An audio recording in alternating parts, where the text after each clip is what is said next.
এই রোদে এই গরমে আপনারা থাকতে পারবেন তো?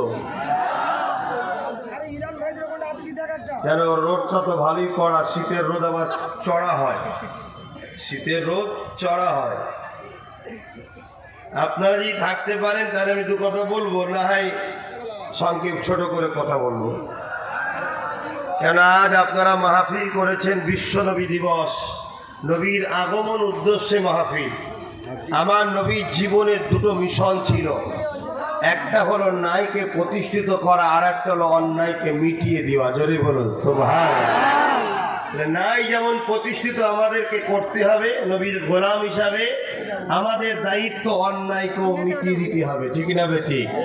সে অন্যায় যেই করুক, অন্যায়ের সঙ্গে কখনো আপোষ নবীর গোলামদের হতে পারে না। অন্য কে কি করবে জানি না, নবীর গোলামদের কখনো অন্যায়ের সঙ্গে আপোষ